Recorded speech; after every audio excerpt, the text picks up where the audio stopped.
Good evening and welcome to the Chris Salcedo Show here on Newsmax TV. You know, throughout human history, when leftist control freaks sense that their political opponents will not surrender to the incompetent anti-freedom and pro-poverty agenda brought on by collectivist thought, they become very angry. Left-wing extremists become violent. Liberals become desperate. We're watching the devolution right now, right before our eyes, with the Socialist Democrat Party. Aided by the left-wing biased press, Joe Biden's party is trying to codify a two-tier justice system where left-wingers get to break the law without consequences and where it is considered a crime to oppose anyone with a D in front of their name. Dictators are not fair. That's why we call them dictators. That's our reality check in tonight's preamble. The home of totalitarian government control in the United States sadly resides in Washington, D.C., and in swampy states all over our land. Now, one of the worst offenders against human freedom, government integrity, and fairness is the People's Republic of California. As you all know, Socialist Gavin Newsom is under recall after he drove his state's freedoms and economy into the ground using the China virus pandemic as an excuse. Scores of candidates are vying to replace Pretty Boy Newsom. One of the candidates is our friend Larry Elder. Larry put his hat in the ring in the governor's race, but was then denied a slot on a ballot by this woman. That is California's Secretary of State, a corrupt, incompetent leftist by the name of Shirley Weber. She said Elder could not be on the ballot because, well, he didn't jump through enough hoops. But it turns out that claim was a lie. A judge found Elder did, in fact, comply with all ballot requirements. The judge then stated that the corrupt, degenerate Secretary of State, Shirley Weber, should never have demanded that Elder provide 5 years of tax returns. Let's pause there for a second. A government official imposing an unlawful restriction on a black man who is seeking to run for office. You know what that sounds like? That sounds an awful lot like the equivalent to a poll tax. If a Republican had taken such a bigoted action, they would have rightly been called a racist. But wait, I know some of you are out there saying, well, wait, Shirley Weber is black, so she can't be racist against blacks. Well, you may be right. But we do now have proof she's a bigot. She's bigoted against a black man who is a conservative. She is discriminating against effective conservatives because Larry Elder dared to wander off the liberal plantation, fulfilling the observation that few things come out of California that are good these days. The lame duck Speaker of the House, Nancy Pelosi, is undertaking the same kind of ideological bigotry, but her discrimination is far more serious. Nancy is letting her prejudice compromise the security of the people of the United States. As many of you know, Pelosi became the first speaker in U.S. history to deny the minority their representatives on a select panel. She had nearly universal support for her ideological bigotry. Here's Socialist Senator Chris Van Hollen. Speaker Pelosi made exactly the right call. This is a special committee that's designed to get at the truth and the facts about what happened during the attack on the Capitol on January 6th and all the events leading up to it. And you can't get to the truth when you have people on the committee who are just spreading the big lie and who have demonstrated time and again that they're only interested in spreading false information. That's all it takes, folks, today in America. All committed socialists have to do is say their political opponents are lying with no proof. And that's enough to deny them a voice in government. So all of our people, you get to keep your rights in America just so long as you never oppose statists like Nancy Pelosi and Chris Van Hollen. Jim Jordan, one of the silenced Republicans, let the nation know why Pelosi was so afraid to let his point of view be known. This has always been about politics, and today's actions of the speaker just confirm that. But frankly, and I've said this before, what else are they going to talk about? I mean, they're so focused on the January 6th committee. What else are they going to talk? Are they going to talk about crime? The fact that crime is up in every major urban area in this country. They're going to talk about the border crisis. I mean, think about this. March was the highest month on record for illegal crossings until April. April was the highest month on record until May. May was the highest month on record until June. Can't talk about that. They're going to talk about inflation.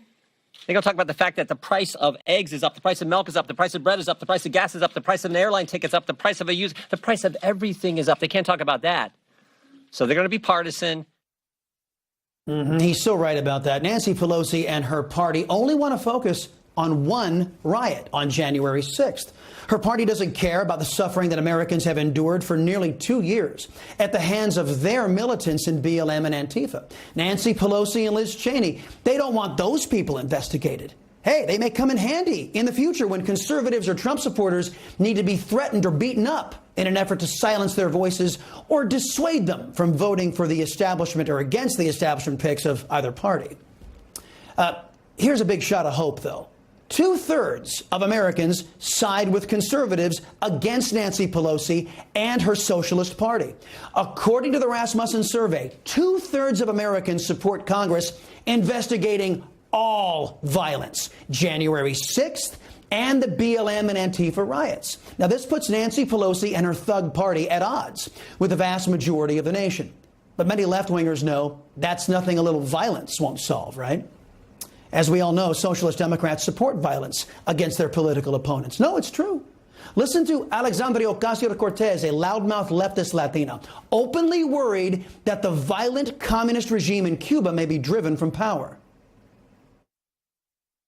And you probably saw also some Democrats are saying it's not just the embargo that's the problem. No, it's not. You know, this issue it's not just one facet, but where the U.S. has historically been most aggressive in and where we, you know, in bringing up the embargo, you're pointing to the U.S. role, whereas and U.S. actions, because if you leave that gaping opening. My concern is that people are trying to lay the groundwork for regime change. AOC, the leader of the socialists in the House, cannot be in favor of evil and repressive communists being deprived of their ability to torture, kill, silence their political opposition. AOC is a Democrat, after all. So, too, is Biden the boob. This is the last cog in the socialist playbook. As you all know, Biden has lost control of this pandemic.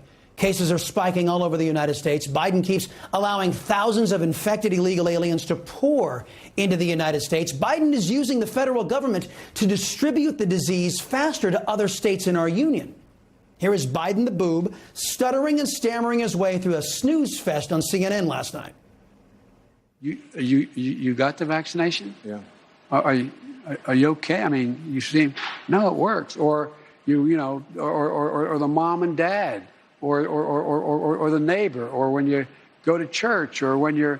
No, I really mean it. There are trusted interlocutors. Think of the people, if your kid wanted to find out whether or not there's a man on the moon, or whatever, something, or, whether those aliens are here or not, who are the people they talk to beyond the kids who love talking about it? The hell is he talking about? A complete idiot. But if he's to remain in charge, running your life, his side, which includes the biased press, they must work hard to make sure this man's missteps are glossed over or never covered at all. Tell me, after watching that, are you bursting with confidence in the nitwit in the Oval Office? If that wasn't enough to sway you, perhaps Biden trying to convince you that this economy of his isn't faltering will be enough. Here's the deal. Moody's today, when a Wall Street firm, not some liberal think tank, said if we pass the other two things I'm trying to get done, we will, in fact, reduce inflation. Reduce inflation. Reduce inflation. That's right out of the Marxist playbook, kids. Just tell useful idiots in the CNN audience the same lie over and over and over again, and it becomes the truth in the minds of non-thinking people. Nobody ever demands socialism or communism. It must be imposed for all the reasons we just showed you. The people pushing collectivism are morons, coveting violence to achieve their goals and criminalizing their opposition. Now, you all can recognize them. But don't be looking to the GOP for help. Liz Cheney's a Republican. Adam Kissbutt is a Republican. Mitt Romney's a Republican. Lisa Murkowski's a Republican. Fred Upton is a Republican. Do you honestly believe those people and others like them have the intellect or the will to fight collectivists, even for their own preservation? I'm afraid the answer is no. So Americans who value freedom must chart a new course away from the totalitarian Democrat socialists and ineffective Republicans. Might I suggest a new coalition coalition of conservatives, fair-minded independents, and traditional liberals, you know the ones who still believe in free speech and limited government. Like the Rasmussen poll showed, we are in the majority after all.